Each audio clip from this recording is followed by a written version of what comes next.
A pretty straightforward condensation polymerization question where we've been given the polymer and we need to identify the monomers, but not just identify them, we have to draw them as skeletal formulae, which I know some of you are not a fan of, but you need to make friends with skeletal formulae quickly because they're just so much quicker, okay, so much more helpful. So the first thing to consider, without even going into the skeletal formula side, just identifying what the monomers are going to be.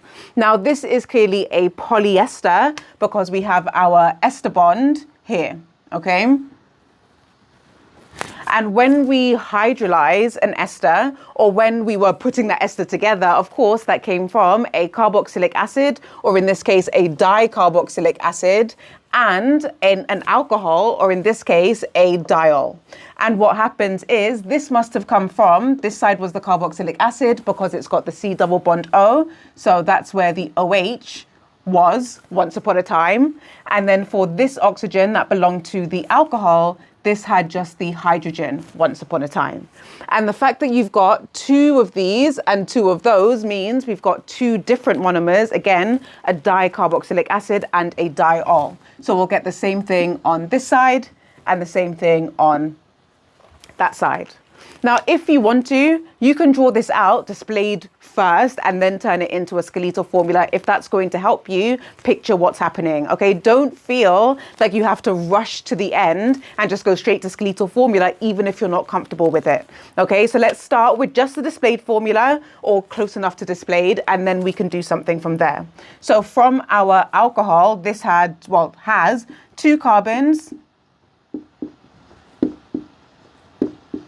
and then OH on either side. Oops, OH. And then for our carboxylic acid, we've got 4 carbons.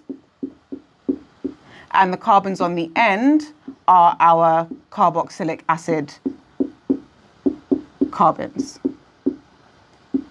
Now we've got it in a form that we can do something with. Let's turn it into skeletal. So for 2 carbons, 1, 2, okay, those are our 2 carbons, and then each of these is going to be attached to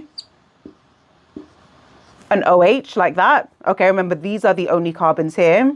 Now for our carboxylic acid, we've got 4 carbons, so 1, 2, 3, 4, and then we'll put our double bond OH on either end, so like this, at this end, and then like that on the other. Okay, again, remember, and especially when you're under the pressure of your mock exams and then I guess your real exams, take your time, okay? Do not rush.